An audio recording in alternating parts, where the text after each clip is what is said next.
guys. Thanks for tuning in to the Raven's Voice for our Armored Core 3 podcast. This is Zealous here, co-hosting with Tierson.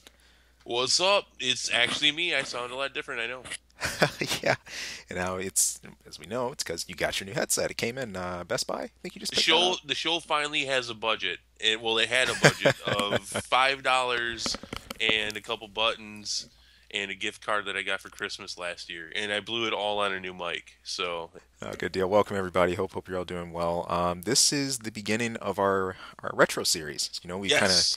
talked about this some of our previous podcasts, but we're going to be starting a series here. We're going to be talking about AC3 through LR, arguably one of the golden eras, if not the golden era for our Armored Core community, especially on the U.S. side.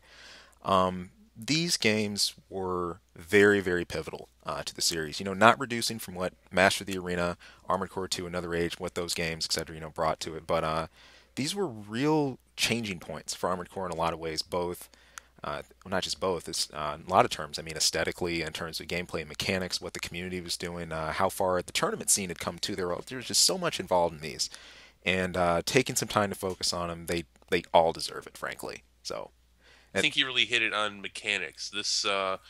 And I'm not even sure if From knew exactly what they had when they started this. I mean, obviously at this point you expected expansions, but to come out with four different mhm. expansions after this, and I mean they went back and they retooled it in a couple of games too, but not much. They tweaked it a bit, but yeah, the mechanics, the engine for this game is what I think just sparked inspiration in the players and in the creators.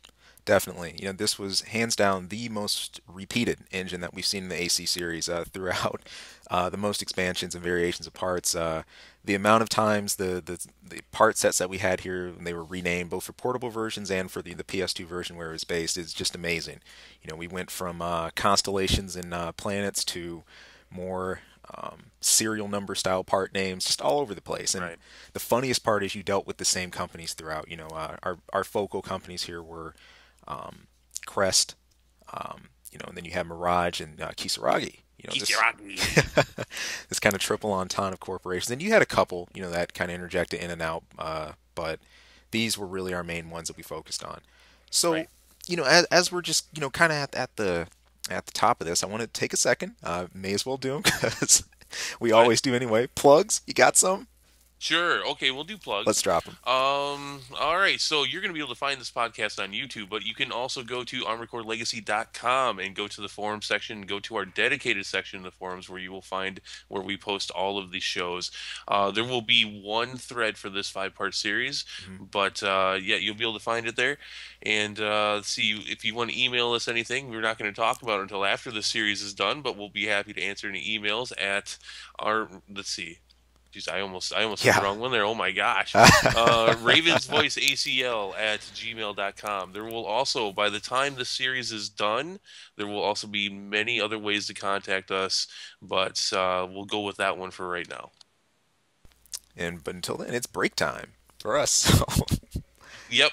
We're gonna we're gonna put a couple of these together and we're gonna throw them out, but yeah, we're Yeah. we're taking a little bit of a break. We're retooling. It's gonna be good stuff. I think a lot of Hmm. people will be happy with some of the changes that we make. Most importantly, we're gonna get a whole new hosts. We're not gonna be part of this. I think the biggest complaint is both you and I, Mm. and so we're gonna get all new people. Yeah. To I am of course joking. You guys are stuck with you're No. stuck with us completely. There's there's no getting around that. No rehaul there. So in for the long run. Stay tuned, people. So just kind of taking this thing from the top. We're coming out of AC2 Another Age. It's the end of the AC2 plot line. Uh, with AC2 and Another Age being sequential stories, the ones that went together, that you could directly piece. The journey from Mars, back to Earth again, to AC3. And what we had here and what was so special about this jump was it's no longer a sequential story, it's a reboot for the series. Those of you who played Armored Core 1 remember the Nine Ball and the AI governing humanity, the Great Destruction, those types of things. We're really jumping back to starters here, and we start with this idea that the Great Destruction, that there's been this catastrophic event on the surface, mankind can no longer inhabit it, and furthermore, it's the AI that govern the affairs of humanity, and they're locked away in a massive subterranean world called Laird. So this is just, outline narrated just right from the start where things are sitting with the series, and just saying, okay, get Leos Klein out of your head, get the rest That's out of it. right. Here we are at the beginning of another Armored Core, and they tell you a little bit about mercenaries known as Ravens, which thank goodness it still exists. It's what we are, right? And the new governing body for the Merc organization, the Global Cortex, who help organize the going-ons and affairs, and taking on mercenary jobs, and just kind of coordinating the whole deal. One thing as well coming into this that just hit me, and I know it hit you, Tirson. We were talking a little bit about this beforehand. Was just the awesome intro to Best this. intro for Armored Core to date.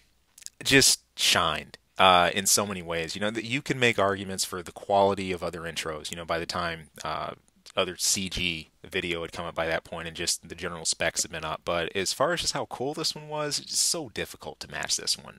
Yep. So many things right. You had a nice little play in, 2v2 teams. Most of you remember this one. This is at least snippets of this intro. I consistently have seen it in AMVs. Well, not really AMV, Armored Core music videos, I should say. And it's just constantly either referenced or quoted from, or materials used for it. I think one of the coolest parts about the intro was it did a great job, I think, showcasing some of the new changes that were to come. Well, Uh, yeah, I think it did a good job just showcasing the game. Mean, it's established once again that when it comes down to it, AC versus AC is the end game for Armored Core, oh and yeah. it's what really matters. When you've done the missions and you've gotten 100% on everything, what do you have left? Well, if you got friends to play with, you can play with them, and that's all you're really doing. And otherwise, you're going into the arenas and you're mastering your skills. But yeah, but at the same time, it does showcase that those ACs are fighting over something. They're not just Hmm. fighting. They're obviously they're, although they don't really say much about it in the intro. I mean, they're there for a reason. It also shows off the conflict between the two major corporations. So Hmm. it's setting up a lot, but I mean, and it's subtle in a lot of ways. But what it's not subtle about is this is robot destroying robot action. Oh yeah. Oh yeah. And the sense of, I think, scale, momentum, impact, just destructive force, even in the weaponry, it's all felt really well, I think, both in the intro and just communicated throughout the game too.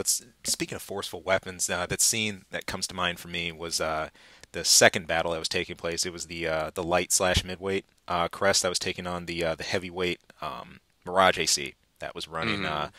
the like slightly orbital weapons. The Yasya, I think it was named later, in his Eo core and stuff. But yeah, he is just in the air doing a maneuver, dropping just as many machine gun rounds as he can. Gets nailed clean in the head with the Zuka round, and just totally loses his head part. And Yep. This and was actually a bit of a precursor to what didn't end up being in the game, which was yep, core parts breaking, which we didn't get until Last Raven. This was something that they were testing that early on.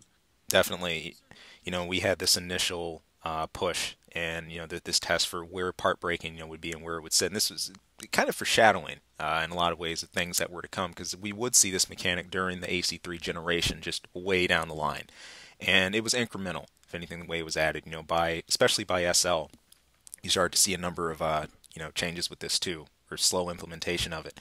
But Slow implementation is right. That yeah, if I have any complaint, well, actually, I have two complaints about Gen 3. Which one is that we didn't get online play when the Japanese community did, but that's not even so much a hit on the game as it is the developers. mm, But yeah, slow implementation of some of these things. It took them literally years to get things that just you could feel it playing the Gen 3 games. Oh, come on! Like for example, with 3, I mm-hmm, mean, one of the huge implementations, one of the biggest pushes forward was that, okay, you're going to be able to use guns in your left hand, mm. but they're crappy guns. If that's if you even count the flamethrower. The howitzer was cool, and there's definitely something to be said for players at the time mastering how to use unlockable weapons like the howitzer and the flamethrower. Right. But I mean, really, it was more of an annoying tease than anything. It was. This at this point, a lot of players are clamoring for, where's our multiple weapons? Because we'd had Obviously, blades and energy shields and things of that matter assigned to the left hand. It was always your offhand. You never could have the same copies of weapons. But Hmm. this again on that slow incremental change we saw. This was the beginning of a long snail pace road for that. Eventually, by the time we got to the end of the AC3 generation, we were pretty full scale with this. We were copying Kurosawa's, and you could double hand. I mean, most things that were out there, if not all. But this was, really the start of it. Not necessarily the apex point for it. But another thing we got to keep in mind too with the intro is kind of funny. There were some things that we saw that weren't foreshadowing of something to come, more just a huge tease that we wouldn't get forever. That same scene I just outlined a moment ago from the intro with the AC losing his head from the Zuka round. He also unleashed an enormous volley of missiles from his Yes, he shoulder did. unit. And it's still hands down one of the coolest intro moments I've seen in an Armored Core. It's just back up against the wall moment. I just go Right. all out, hit every switch you can. And then he's like, "Gotcha!" And Yeah. he shoots all these missiles. I want to say that at some point, I think I read that that was going to be in the game as well. I Yeah. know for a fact that I read that part breaking, core breaking was tested heavily for AC3 and not implemented. Mm. I'm not so sure about that missile barrage. I mean, obviously he's got the extension missiles on there too, which is making a lot more missiles in there, but I want to say at some point that was going to be in there, but I really don't know for sure. Right. I mean, I always thought that was cool.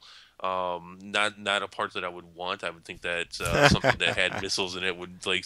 I don't think those probably would have been the best arms to have, but um, I want to say that at some point I think that was going to be in there too, but I don't know that for sure. Maybe somebody can confirm that for us. Yeah, and this was still in a generation where I think we had a fairly relatively tight controls on just on multi volleys of missiles. I mean, you could Yeah. get your dual back units, your extensions. Okay, that was always there. It's been there forever, but well, at least extension since two. But as far as the amount of missiles you could fire, that started to get experimented with. I think a little later on. Nexus and some of the others as we got micro missiles introduced, etc. But we kept these on a pretty decent median line, and missiles were what they were. But I remember people charging an AC3. Oh, holy crap! We got this new arm part that you can line. Yeah, it's not there. It's just for teaser's sake. Yeah. But the rest was, I mean, if you just check this out, I mean, there's EO cores, uh, which was a huge change for this. On top of the Titan mechanics, the Titan gameplay, um, and some of the things we'd seen before. EO cores gave us something akin to what OB did when it was introduced in AC2. Now you were not forced to have an OB core. If you did not want to, there was another way just to stack on extra weaponry to go with your Right. loadout. And what was so interesting about these is, they weren't the instantaneous, dead accurate, every single shot weapons you could depend on, but they had a lot of utility. Right. You had solid cores, varying rounds. I mean, ranging from rifle slash MG style rounds to more linear I explosive styles. I don't think we ended up with solid cores yet. I think three just had the energy ones, and we would get solid round EOs later on. Right. Well, I know. Let's see. I know Mirages for sure, obviously with the energy ones and the rapids. But I mean, Crest, especially with Crest being their direct competitor, pretty certain we'd have some solids. I don't know if they. I don't think they got Yeah, left we out of that do get them. race. I'm looking at it right now. I've got the game queued up here. Go ahead and Right. keep talking about it though while I double check. Yeah. Right. The other great thing, about these as far as the features they gave were, as we were saying, supplying your AC with extra weaponry, especially if you use your energy cores.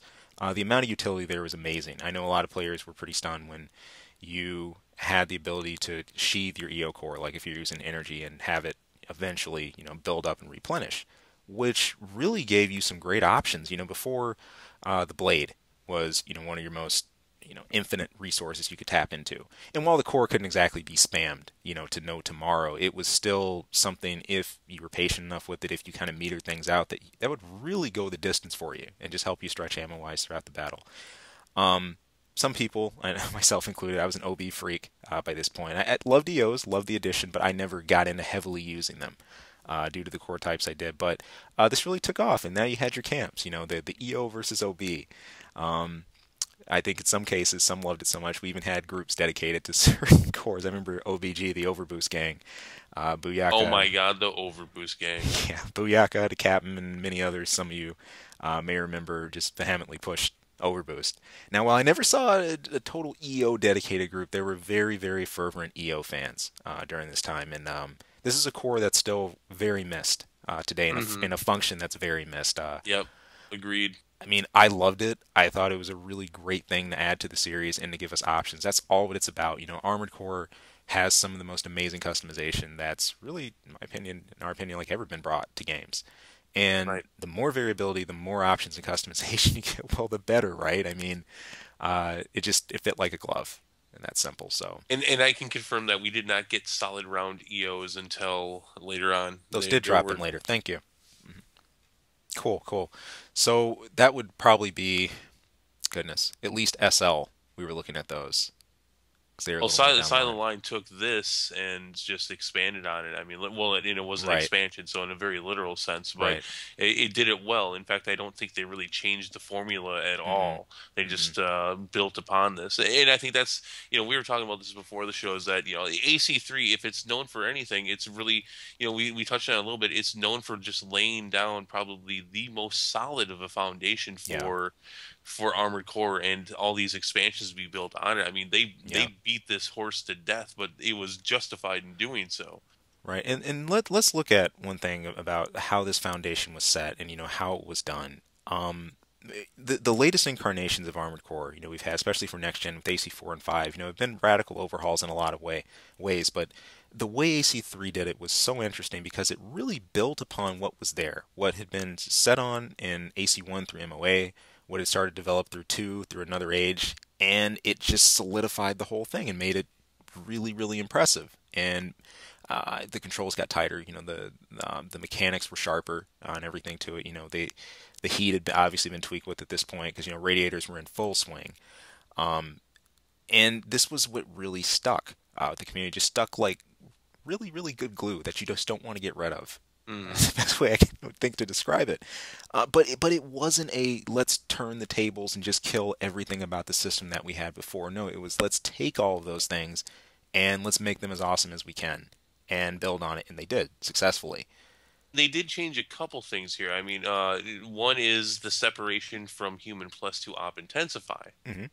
Now you have the option. Now you don't just take your save file and make a destroyed cheap AC. Now you have the option of turning that on and off, and I think Hmm. that was a huge advantage. This allowed for AC3 and Silent Line to have tournaments for both, which we did with the ACMM events. I mean, and I did that not wanting to pick a side on it. I mean, I enjoyed Hmm. both. I enjoyed non-op ACs, but I enjoyed Op-I as well. And so, you had this option. I think also, Hmm. let's see, what else did they change here? There was something else that just came to mind.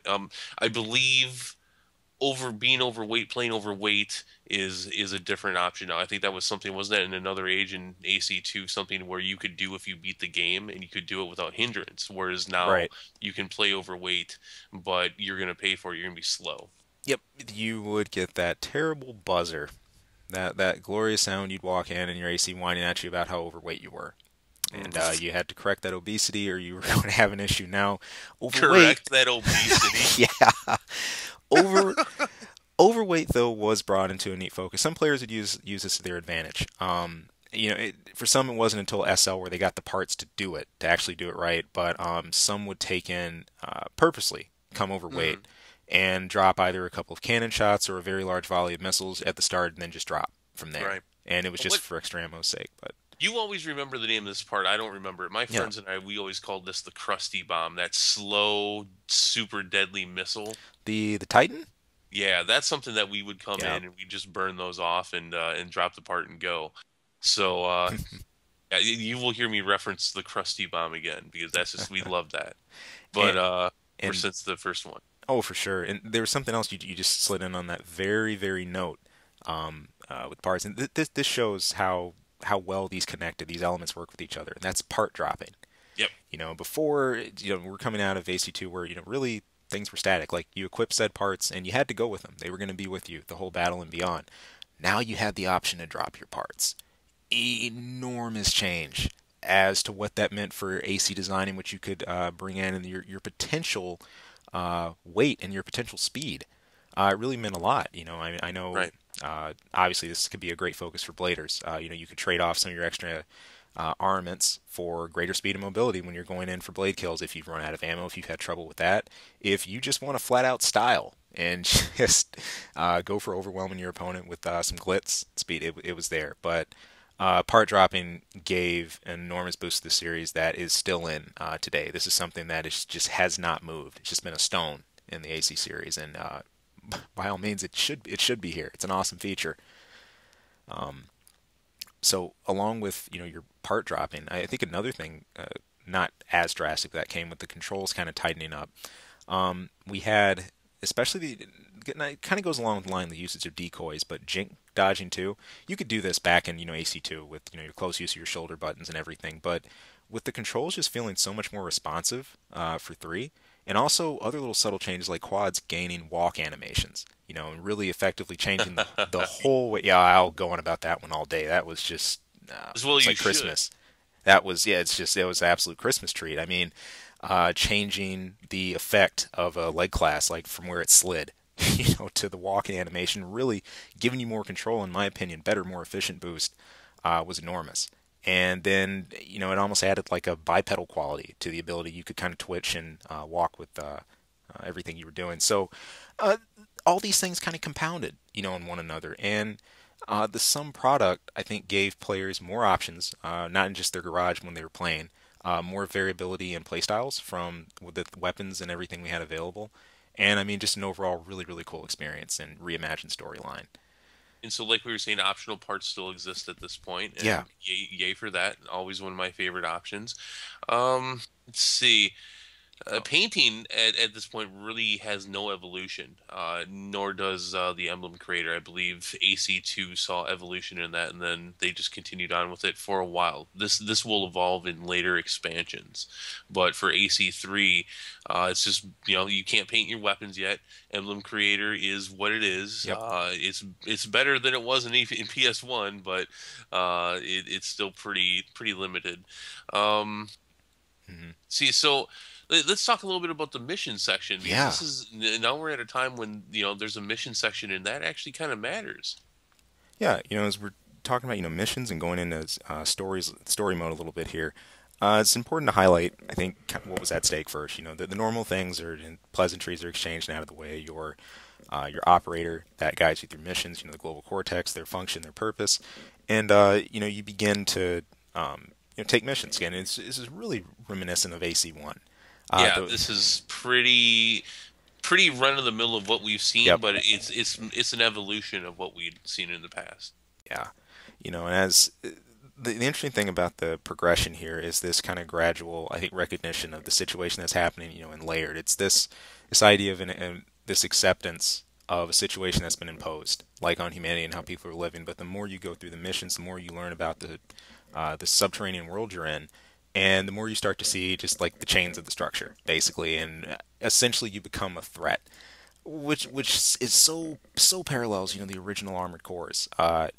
Eventually you're seen as such a threat and as such a potent target that, well, you can't be allowed to exist. You're going to cause really bad problems with the system, and even eventually, I believe near the last mission, a crest rep even questions a crest representative questions what you're doing, saying Hmm. like, is we don't know for certain, like, if this really is the right path, or frankly what you're doing we should really be engaging in, but go ahead, let's see what kind of future that you actually make.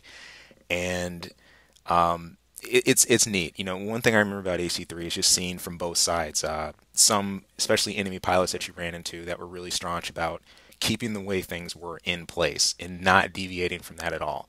And some who, well, frankly, just didn't mind the idea of pushing ahead a bit, or just wanted to see who was strongest, or were there for the sake of battle. You always got those. This is a very common trope in AC, Hmm. but still, nonetheless, it's this idea of becoming the embodiment of this very potent pilot that pushes against the grain, and that ultimately shoots for freedom, for liberation, for freeing people from an oppressive system.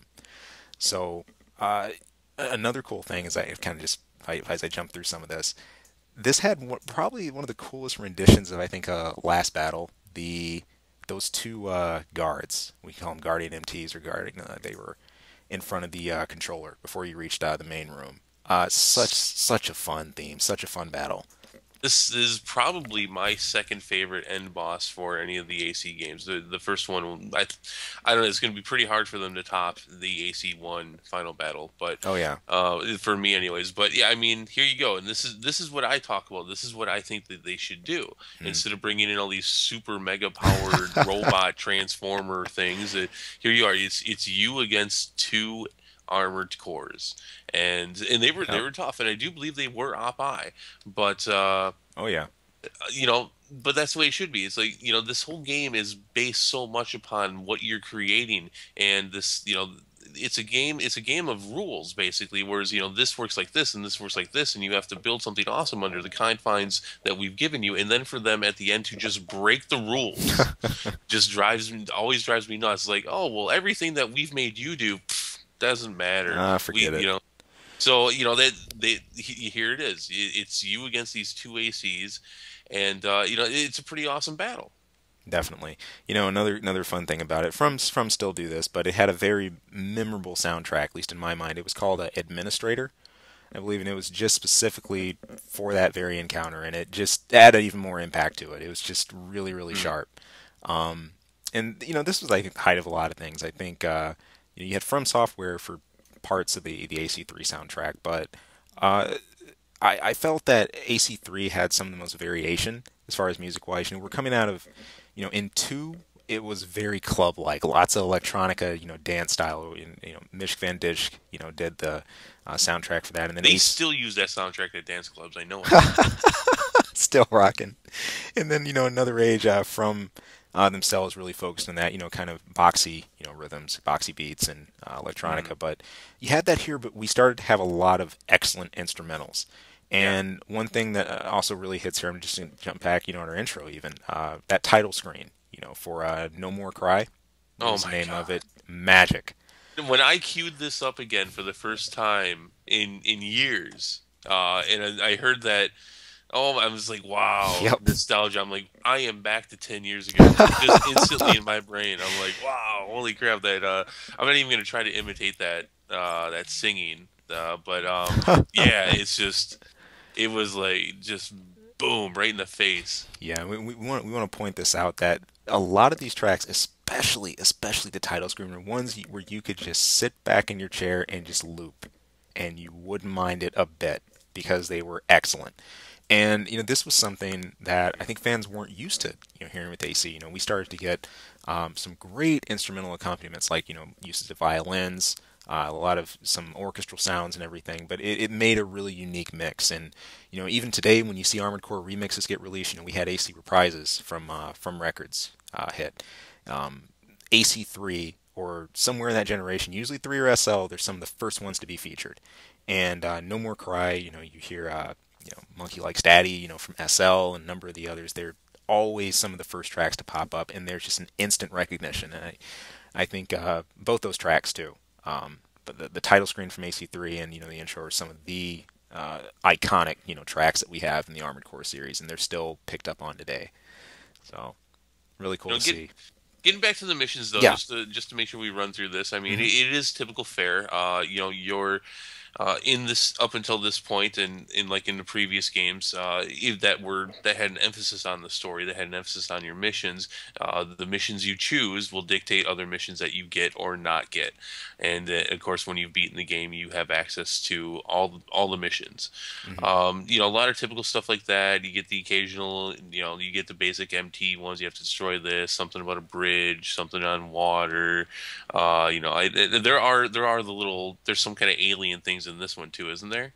Yeah, Yeah. the we had the disorder units before back from two, but in this, oh man, it's slipping my mind. But yeah, usually the organic matter, you always have to deal with them somewhere. So. In it's you kind of you're kind of picking sides by the missions that you pick. Yep. There's a chart down at the bottom that's showing you who you're picking, between the three corporations, who you're picking missions from and such. And outside of it dictating the other missions that you Hmm. get, unfortunately the ending, it does all come to the same. Whereas in later incarnations of this generation, it really does matter. Like Right. the ending, is completely dictated by how you chose. Whereas you get to the same ending. Hmm. It's kind of interesting, but you're gonna go back and clear it all anyways because you have parts to find and you have Oh yeah. things to unlock. So, but it's fun. I remember playing through three and just really enjoying the mission section. And of course, not even so much a story because Armored Core and its story is well, it's Armored Core and its story. I mean, this literally is a rehash and a retelling of Yep. a lot of what we saw with the first two gens. So, but I just really enjoyed it. I thought it was a lot of fun. I've always enjoyed the missions as a whole. I don't really need the story. I've always thought the story was an excuse more than anything. But yeah, this mission was the missions were a lot of fun. You Hmm. could go through everything and this is something new with this version too is that you could hire mercenaries Yeah. and actually you could even hire I think early on you could hire some MTs Hmm. and they when you were saying before we started the show they will eventually become like AC pilots. You can kind of see a path there for them as well. Something else that's new in the game with that but I was saying I never hired any. I was just like well, Yeah. I'm gonna do this by myself but you could get through most of the missions Yeah. with whatever build you wanted if you really push hard enough. But they also did put an emphasis on, well, it's probably best to use these kind of legs or this kind of build or use this particular kind of weapon. I mean, that's there. It's Right. pretty typical stuff, but it's really a lot of fun. Oh, totally. I mean, as you highlighted, with the consort feature, it was a great option if you just wanted that extra little bit of firepower or kick behind missions. Let's face it, a lot of the hardcore folks said, "Oh, you're cutting to my pay too much. Well, then Let they me were save my idiots. cash." Yeah, they run in. Consorts were they were worthless most of the time. They So they run into really bad situations. You'd be panicking to pull a save or something like that. So, totally understand that. But it was all about giving you, I think, some more choices, some more options.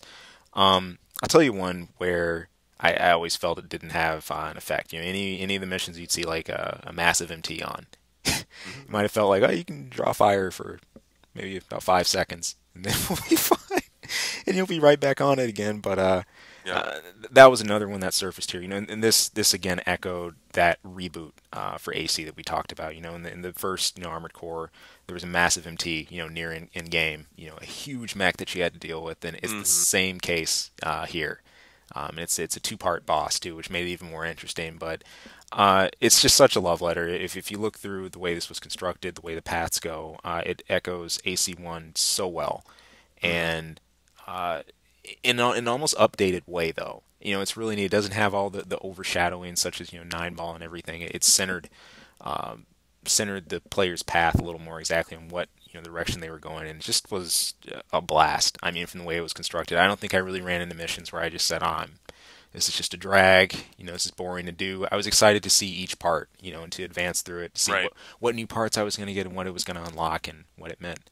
right. And another reason to replay missions, another reason, as you were saying, op intensify became an optional part. Before that had been an option that just kind of became integrated, into your Right. AC as you played. But with that as an optional part, you had to go around and you actually had to get the abilities for it. I mean, you could equip the thing at first and you wouldn't really have any effects and you'd waste all your optional slots equipping it. Right. But when you actually went and did the required conditions for it, you started to gain the abilities. You notice your radar change, then you notice the energy effect, then you notice the cannons, the cannon freedom, and slowly but surely you pieced it together. And You know, yeah, I had forgotten all about that, and yeah, I was reading that while researching this again. I cannot remember those missions at all that you had to do yeah. to unlock that. I can't, not one bit. I wish I did. That probably was pretty cool. Yeah, don't worry, you're not alone. The exact actions that you needed to take to do it, some were kind of inane, and I can't even recall them myself. I remember looking up maybe a game facts way back just to check into the how-tos about it. But it was a neat feature. Another thing this kicked off, it really sparked the famous community debate of op-I versus non-op. Which version of justice, and now it becomes an optional part, and everyone says, see, it's a part, it belongs in, and the crowd just erupted. I think Yeah. some of the longest threads that I ever saw in AC communities and AC forums came from this debate. People Th- going on all day about which side was right. Op-I slash human plus versus non-Op-I humans Yep. plus. Those and weapon bans Yeah. were the biggest heated topics. It's funny because I think From was trying to give an option to this and maybe put these kind of conversations or these debates to an end, but it really just evolved them into something Yeah. else. It's which I think was fine either way. I actually one of the things I didn't like about one of the upcoming games is that they take it out. I always think that it should have been in there. It should be an option. Yeah. By the end of Silent Line, I'm almost never using it, but it should be there. And at some point it becomes more of a uh, more of a wink to the previous games. Yeah. It does. I mean, the cool part about I think AC is this idea of heritage, and it takes it, both literally and figuratively. And figuratively in that you always see these little jumps back to old enemies or old bosses you've seen before, but in a literal sense that it's something that constantly builds upon itself. And those elements, aren't left and aren't forgotten. Even as far as where we are now, some people say that, the older generations weren't important and they're not important to pay attention to. And like a lot of these things we have were based in like original generations. Again, we talked about, part dropping. That's there. I mean, overboost has remained constant. It's turned into glide boosting now, but still the concept of it's there. The usage of just so many varying things. Extensions have kind of evolved. Inside parts have changed, but these things became foundational for a reason. And I really feel it was AC3 that I think started to really represent them really well. This was really that point of like alchemy for the series. Like everything kind of came and tightened together. And for many years, people said that's Armored Core. That's the Right, system that I know. And right. it stayed like that. You had retro parts, that would pop up and everything, but from here, this was a pretty steady path upwards. So, So, there was a couple other options to play. This had a really hefty arena, oh yeah, one that extended once you mastered the arena. Oh yeah, I know what I said there. And then of course once you've beaten the entire single player arena, well, and the other one's a single player as well, but this is now you hire a consort and now you're going on 2-on-2, yeah, and this is Armored Core's introduction to team play. for sure. The cool part about the EX arena, opening upon completion of the main was always having that extra opponent or something to look forward to. In the past, such as in AC2, you completed the main line and beat the arena and did everything else, and you'd see a few opponents start to appear, and then eventually you got Matthias, the plus op-I quad that was overweight with all the different weaponry.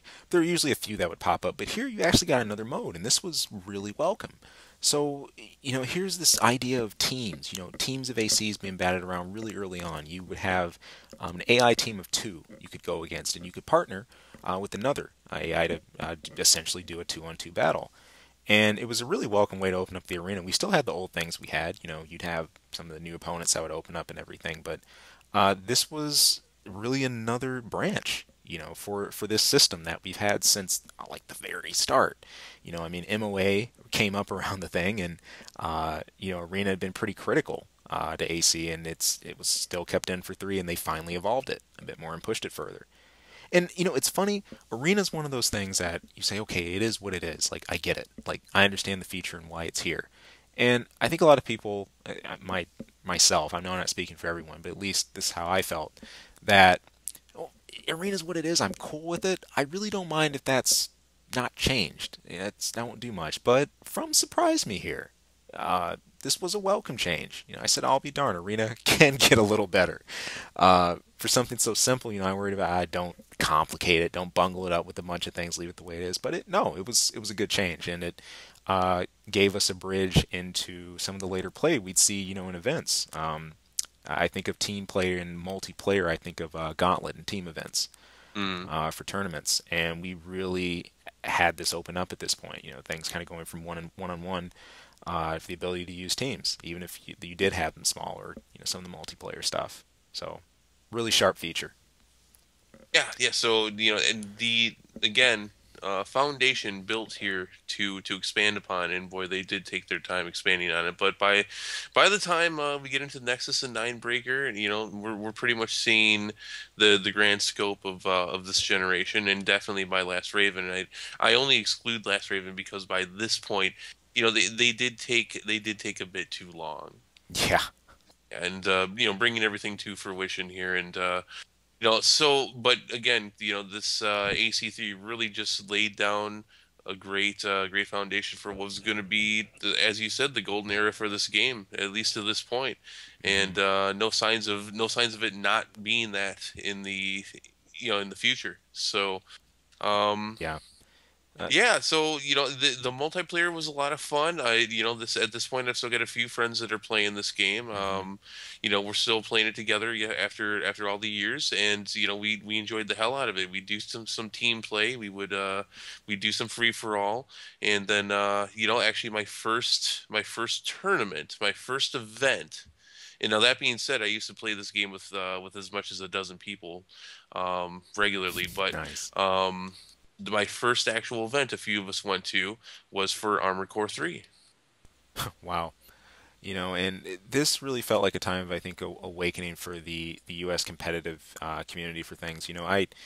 I'd come in around paying attention to community events around two myself, but the movements were kind of on and off for it. Like, I want to say that over on the West Coast there was a more active scene, for two and everything. But then three hit, and there was a lot of movement, and I think I want to say a lot of this was attributed to other people coming into AC maybe that hadn't checked things out before, or players who'd been into the series before that picked this one up and said, "Oh wow, like this is solid."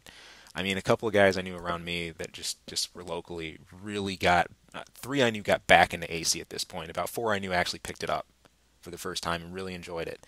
And there's this really cool ripple effect. I remember looking through the Yahoo boards and I think being pointed by Danny to ACO, and then following my rabbit trail to ACO, and then later on to A3C, and I got this pointer about the ACMM event. I said, "Oh my gosh, an event in the Midwest," and unfortunately I couldn't make that one. I wouldn't end up joining Midwest events till ACMM too, but just that realization that wow, there's like a community of players that actually wants to push this and do like in-person tournaments. Like I Right. know something's really catching on here. That was huge, and that really encouraged me like as a player.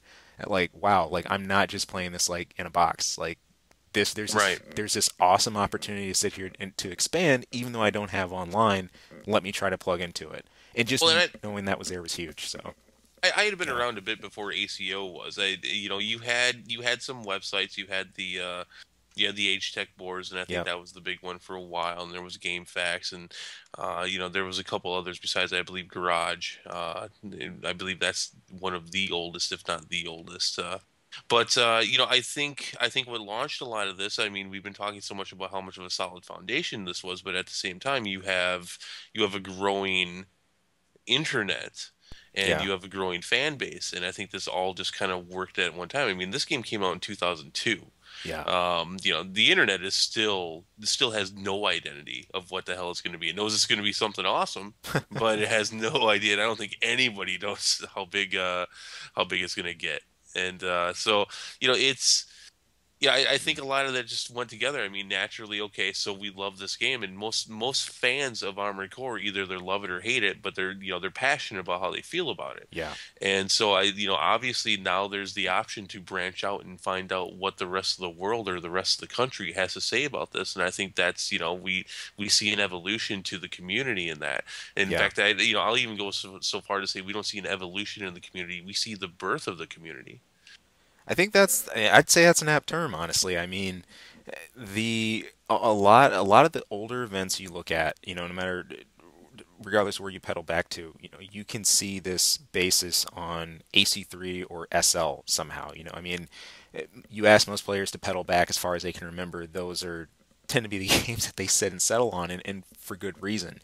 Um, this was really a game that not just brought AC together, but that brought players together in a lot of cool ways. We not only got extra features, in game, but just the kind of hardware we had to, still empower this stuff. I mean, using iLink and everything.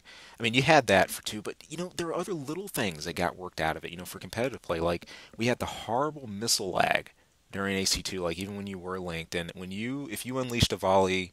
Like a dual back, let's say extension volley that was large enough, you had an enormous frame slowdown. But Hmm. things like that starting to slowly get chinked out now, and that's getting better rounded. You're not killing your game every time you launch volley missiles. Okay, cool. You still had some client lag, here and there, and things like that. Hmm. But now it's a smoother experience. Like the console to console play is getting ironed out, and that was really really cool to see too. I know I used to mess around and do a lot of like just link games for AC2 with anyone local. I had that player when I travel and visit others, and that was always a complaining point. I played a lot of people who love missile boats and everything, but a couple of my good friends at the time, commented that were in AC, said, "Yeah, I mean, we tried this like via link, and we're really liking, what we see so far." And this was one I didn't see commercials for two in another age. If any of you have them, if you spot them, post them up to me. But I really remember the AC3 commercials on JP side or in Japan. It had a really cool ad to it. SL would later as well, but it just felt this even had some decent advertisement behind it. Not like we got that here in these side of the shores, but it felt like a really big deal for the Japanese side of the community too. Right, right. And pretty hallmark, pretty landmark stuff. And I always think about the ending of this game. Once you complete it and all the doors to layered open, the controllers shut down, Mhm. and it's really funny how it lined up. Like the end of AC3, story wise, I guess, marked the beginning of so much more that was going to happen in the series. And in the same hand, parallel with the community, it marked the beginning of so much that was going to happen with the community too. Yep. So No, it there was you really go. stepping out, a really new start. Unintentionally art imitating life. Unintentional completely, but it worked. But it worked. It worked so well. So, three is one that I tend to keep in front row in my PS2 library. I got all my AC collection lined up. But this is one that periodically, like this and SL, like I kind of feel I have to play these in pairs because of how close they were together. I'll jump back and at least pop those in, load up my save. So dearly missed. And I think going forward, things we can, I guess, take from AC3 or hopefully like borrow from this one.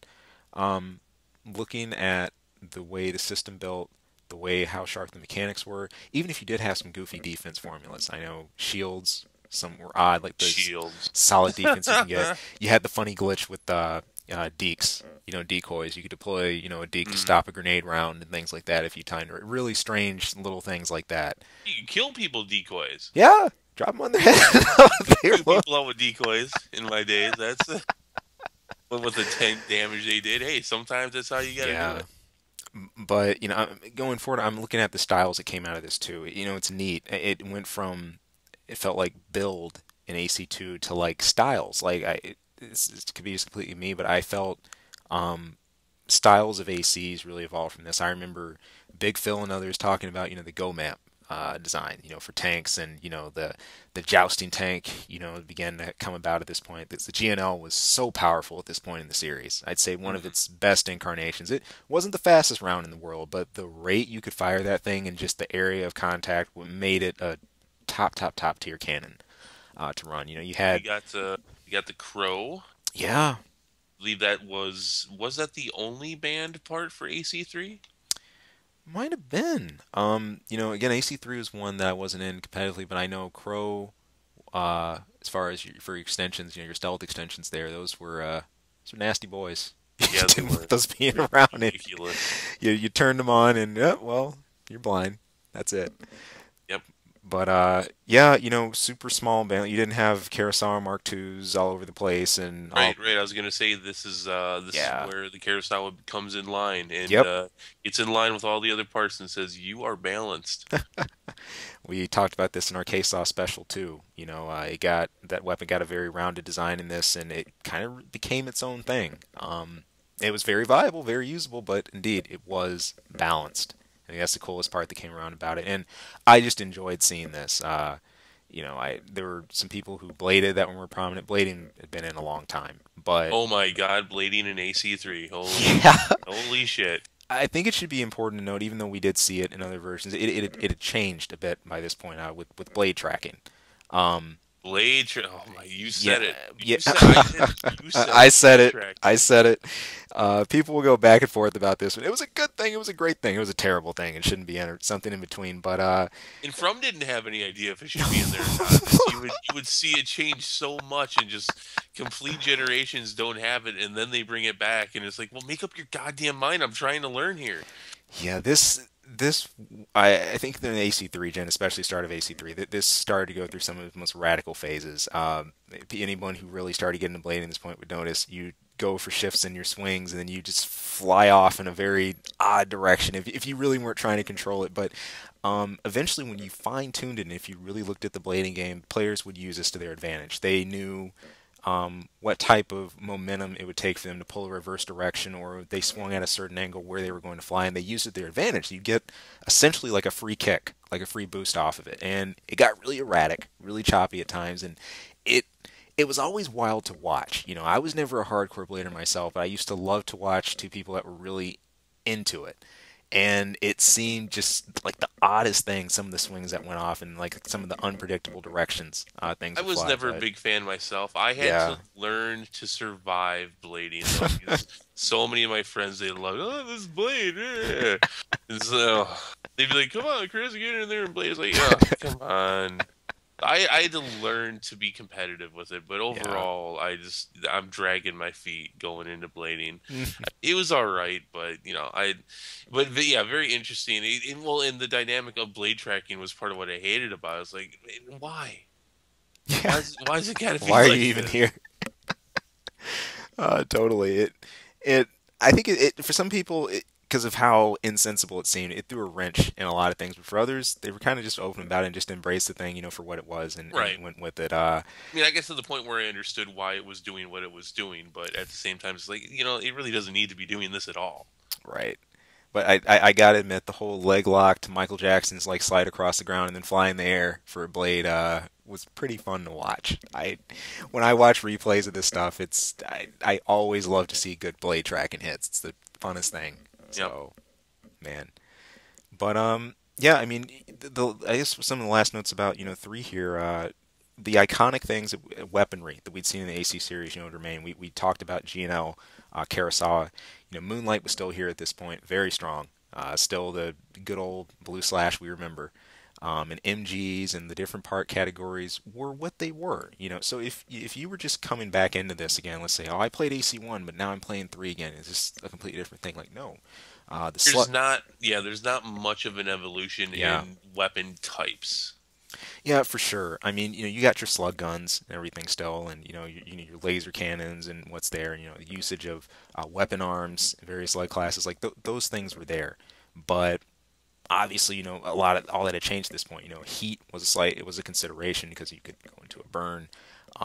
The animations for rounds, obviously that had changed because we have a full number switch, for AC, tracking of weapons and just the way they shot. The firing arcs are a little different. You're not going to walk into AC3 firing the thermonuclear GNL round you fired in one.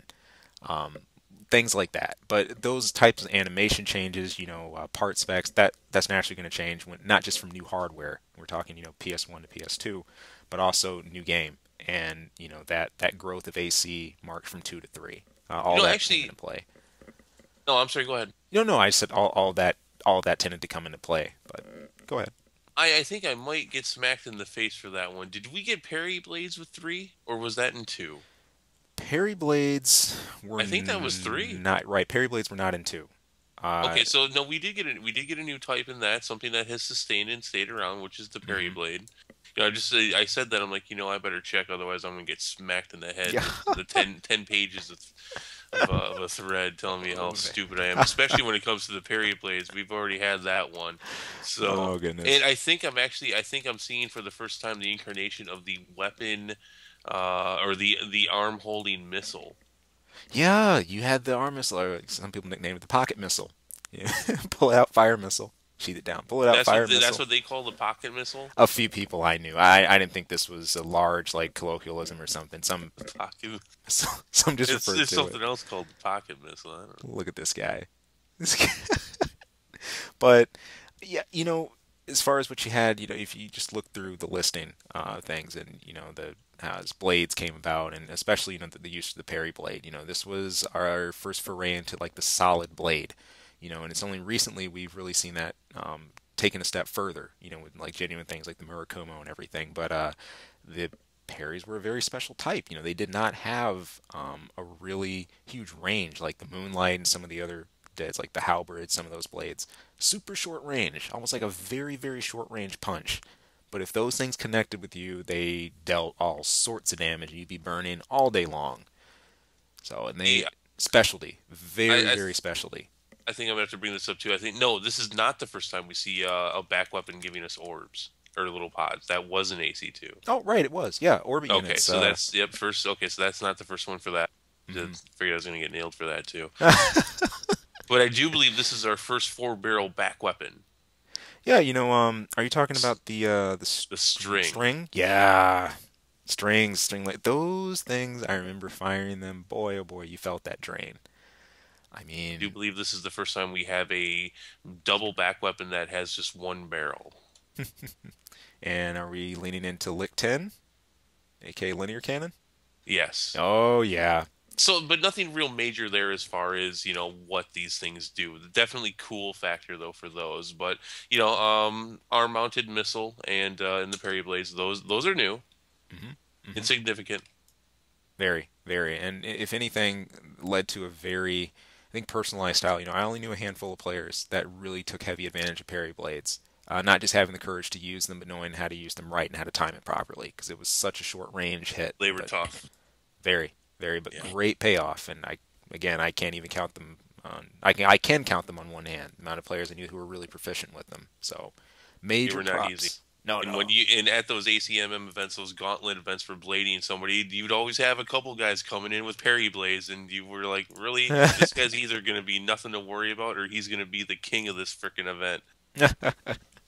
They're always extremes about it. I know we had someone in our community who used it. Asher Dallin. I always marked the guy out in events because he wore gloves. He always wore gloves with ball bearings. Yeah, I don't know if he was Gen Kazama or something from Tekken, but no, he had these ball bearing gloves, and he was hardcore in blading. He'd always talk about how he had to, you know, do his ritual to get ready for blading. He'd always, use those beforehand. He was a big parry user. The West That was Coast fun. was known for its blading. I mean, that was really an area where Yeah. you would have some people questioning it, but I mean, no, the West Coast was, that's we had events for that for a reason.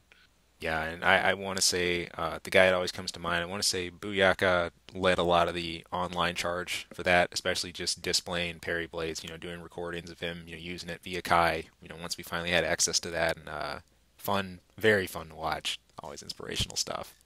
So, I man, think Oh, I'm sorry. Go ahead. no, no, I said man, like, I just going over all these old weapon categories, and it just brings back so much. For as far as what we had. The other thing I think we had going forward, if the pursuit missiles had still remained in AC3, I don't know if you remember. I know they were in 2, obviously, and I'm pretty sure they were still in 3. But do you recall those, or were they thrown I out in the do reboot? do not. Yeah, if any of you have notes on the pursuit missiles, toss us a line. Because I can't remember. I know we had the Echidna and some others later, like for Ninebreaker, it was the one-shouldered pursuit and a few others, but I want to say they were always there, but You're kind of most. throwing me off with this because I mean, aren't all missiles pursuit missiles? No, the pursuit missiles. Let's define this specifically. The pursuit missiles were like they started off manual fire. They looked like a rocket, and you fired them off, and it was a single pod. And after about a second and a half or about 2 seconds, that pod would separate into a huge volley of missiles that flew in all sorts of directions. No, I'm not seeing Not these. ringing any bells. Okay, but no, they were always fun. Some people said this was a gimmick weapon. Harkens back to AC2. This was a strat a lot of people used to beat Ares. They get on top of the building at Abandoned Highway, fire off pursuit missile rounds until out of ammo, and then proceed to engage them. Free hits, right? I think going forward, they probably weren't as powerful as they were in earlier incarnations, but it always was funny to hit people with the whole pot of these things because it dealt tons of damage. And during AC3 Gen, we had heat, so getting hit with an entire pod gave you a whole lot of heat and a lot of burn instantly. It was pretty funny.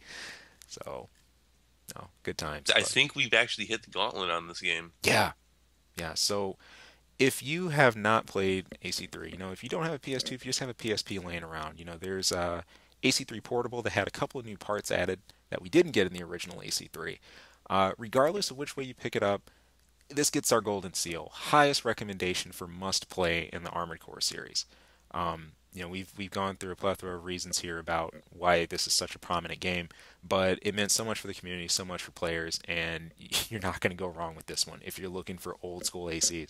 And what a time to pick it up. As we said, this is kind of like a reboot for the series. If you want to just really get the apex of PS2 gen, come back and check this guy out. Well worth it. Yeah, definitely, definitely. And, but if you're gonna play this one, you're gonna have to check out the next one. You have to check out our next episode. What I think is, in my personal opinion, the best out of the five. A lot Oh, of personal attachment to this one. Silent Line. oh yeah.